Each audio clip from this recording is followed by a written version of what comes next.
जी अजमईन बिरहमतिक या रहमल राहिमीन।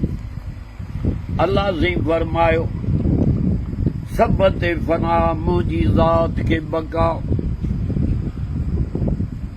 नबी वली इमाम सालिह आबिद आलिम दुनिया में मोकिलियमि। उन्हनि खे इहो इख़्तियार न हो जो पंहिंजे मर्ज़ीअ ते रही सघे। सभिनी खे घुराइण वारी ज़ात रब जी। सुभान अल्लाह।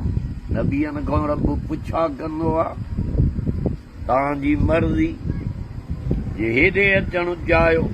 नबी चवंदा त जंहिंमें तूं राज़ी असां हुन में राज़ी। सुभान अल्लाह।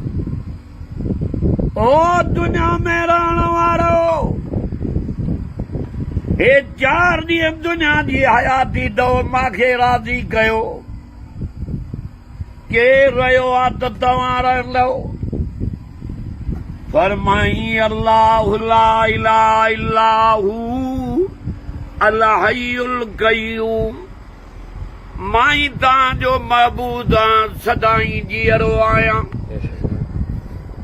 हज़रत हमादुल्लाह रहमतुल्लाह अलैह आले जी शरीफ़ वारनि वटि हिकिड़ी कुरारी माई जेका नंगर जी मानी घड़ींदी, जॾहिं मौत मथां आयो अथसि कशम कश मौत जी हले पई, इहे लफ़्ज़ ज़ुबान ते आयसि अल्लाहु ला इलाहा इल्ला हू। त ग़ैब मां आवाज़ आयसि अल हय्युल क़य्यूम। पाणी जंहिंखे सॾे थी उहो मां रब सदाई जीअरो आहियां। इहे लफ़्ज़ माईअ जे कन ते पिया दम परवाज़ थी। सुभान अल्लाह। तोखे बि मरणो आहे, मांखे बि। के पाणीअ में लुड़ी विया, के बुॾी विया, कंहिंजे मथां जायूं किरियूं, फसल तबाह, माल बचा विया। हिते कोई रहण न आयो आहे। चवे थो भई अबका वजहु रब्बिका ज़ुल जलाल वल इकराम फबिअय्यि आलाइ रब्बिकुमा तुकज़्ज़िबान। सब ते फना ईंदी, चओ रब जे ज़ात खे बका। दुख न हुजे त सुख जी ख़बर कीअं पए, सोझड़ो न हुजे त ऊंदहि जो पतो कीअं पए, ॾींहुं न हुजे त राति जो पतो कीअं पए। हे जहान आहे जो ॾुखनि जो, कलमे वारनि जे लाइ मज़ान आख़िरत में। सुभान अल्लाह। हज़रत इमाम हसन बसरीअ वटि हिकिड़ी औरत आई, साईं मुंहिंजी न्याणी मरी वई आहे, दुआ घुरो। मूंखे वज़ीफ़ो ॾसियो त उहा न्याणी मां ख़्वाब में ॾिसां। हज़रत इमाम हसन बसरीअ चयसि अम्मा 7 रातियूं सूरत हशर जूं आख़िरी आयतूं तिलावत कर 7 दफ़ा, ऐं अवल बि दुरूद बाद में बि। पोइ 7 रातियुनि जे आख़िरी राति में काबे ते मुंहुं करे निंड कंदी न्याणी ख़्वाब में नज़र ईंदई। सुभान अल्लाह। उहे हशर सूरत जूं आयतूं हुवल्लाहु लज़ी ला इलाहा इल्ला हू। जो तो क़ुरान पढ़ा तो हुन जे अमर जे क़बर ते रहमत वञे। सुभान अल्लाह। क़ुरान न करे तो पढ़ा त जेके अज़ीज़ करीब तव्हांजा दुनिया मां लॾे या साईंअ जो बाबो या ॿिया तव्हांजा मिट माइट अॻे दफ़े दुआ घुराइमि, उहे तव्हांजा अज़ीज़ जेके लॾे विया आहिनि। इन करे क़ुरान तो पढ़ा त उन जूं क़बरां रोशन थियनि। सुभान अल्लाह। हुवल्लाहु लज़ी ला इलाहा इल्ला हू आलिमुल ग़ैबि वश्शहादा हुवर रहमानुर रहीम। हुवल्लाहु लज़ी ला इलाहा इल्ला हू अल मलकुल कुद्दूस सलामुल मुमिनुल मुहैमिनुल अज़ीजुल जब्बारुल मुतकब्बिर सुब्हानल्लाह अम्मा युशरिकून।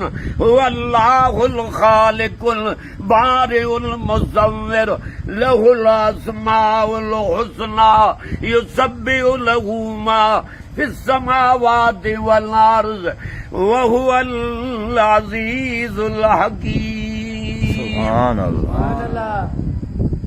ये आयतूं 70 रातियूं पढ़े, आख़िरी रात में ॾिसे त उहा न्याणी आ अज़ाब में वती पई आ, रड़ियूं थी करे। सुबुह जो इमाम हसन बसरी ॾे आई, न्याणी त ॾिठमि अज़ाब में वतली। हज़रत इमाम हसन बसरी चयसि मां तुंहिंजी तमन्ना आई त न्याणी ॾिसां, उहा न्याणी ॾिठई। तुंहिंजे न्याणीअ जा कसा कम आ तॾहिं पियो अज़ाब थिएसि, पर जे तुंहिंजे न्याणीअ जा अमल चङा हुजनि हा त हिन वज़ीफ़े जे बरकत सां न्याणी जन्नत जे ख़्वाबनि में जन्नत जे बाग़नि में घुमंदी ॾिसे। अमल कसा ऐं वज़ीफ़ो कहिड़ो जो इहे जेके बि आयतां पढ़ियूं इहे सभु नाला रब जा। सुभान अल्लाह। सुभान अल्लाह। अल्लाह जे नालनि जे बरकत जे करे न्याणी ॾिठई, हाणे रोए थी मुंहिंजो जिगर थो पाटे, मां काॾे वञा। वरी 3 महीननि खां पोइ आई, इजाज़त वरितई, साॻियो वज़ीफ़ो पढ़ियईं, ॾिसे त बराबरि उहा न्याणी आ, जन्नत जो लिबास पियो अथसि, सोन जे माड़नि में घुमंदी थी वञे। सुभान अल्लाह। धीअ खे जीअं मां ॾे त ख़बर अमल कहिड़ो कई जो जन्नत जे बाग़नि में थी घुमे, लिबास जन्नत जो थी। हे नारियूं थियूं आहिनि फ़ीहिमा आइनान तजरियान फ़बिअय्यि आलाइ रब्बिकुमा तुकज़्ज़िबान। सुभान अल्लाह। खीर में माखियूं नारियूं थियूं आहिनि। अमल कहिड़ो कई जे मरण खां पोइ हयातीअ जा दफ़्तर वेड़जी वेंदा आहिनि। जे हे रंग कीअं लॻो, अमां हिन मुक़ाम में आलिम आयो, बुज़ुर्ग आयो, जे 3 दफ़ा दुरूद पढ़ी हिन मरी वेलनि खे सवाब बख़्शियो आहे। दुरूद जे बरकत जे करे मरी वेलनि जूं क़बरां रब बिश्त जा बाग बणाया। सुभान अल्लाह। क़ुरान अञा मथे। बुज़ुर्ग हिकिड़े खां पुछियो दुरूद मथे किन अस्तग़फ़ार, बुज़ुर्ग चयो दुरूद मथे आ छो त हिनखे ख़ुदि ख़ुदा जी ज़ात पाण पढ़ियो। सुभान अल्लाह। अर्ज़ पे में ते महिमान थी आया, हलिया वेंदासीं, उहो कयो यार जेको उते कमु अचे। अबो मरी वियो, अम्मा मरी वई, ॿाहिरि मिल्कियतूं छॾे विया, ज़मीना छॾे विया, बंगला छॾे विया, अॼु उहे मरी विया, क़बरनि में था निहारनि। त मन पोयों को दुआ घुरे, मन को क़ुरान पढ़े, मन को बुखे खे खाराए, मन को उघाड़े खे धकाए, सवाब असांखे बख़्शराए त रब क़बर में असांखे सुख जी निंड कराए। सुभान अल्लाह। वॾा मिल्कियतूं छॾे अॼु तोखे यादि ई कोन्हनि, मोल वसती जीअरनि जे वॾनि जे लाइ हिते पोयों न जिरेब ज़मीन जो आहे, न कार आहे, न बकरी आहे, न बंगलो आहे, उहे विया तव्हांजी ख़िदमत करे हलिया विया अलाह ॾे। हाणे पोयों तव्हां क़ुरान पढ़ी ख़ैर करे उनजे रूह खे सवाब पहुचायो, क़ुरान पढ़ायो त अलाह उन जूं क़बरां बिश्त जा बाग बणाए छॾे। आख़िर दावाना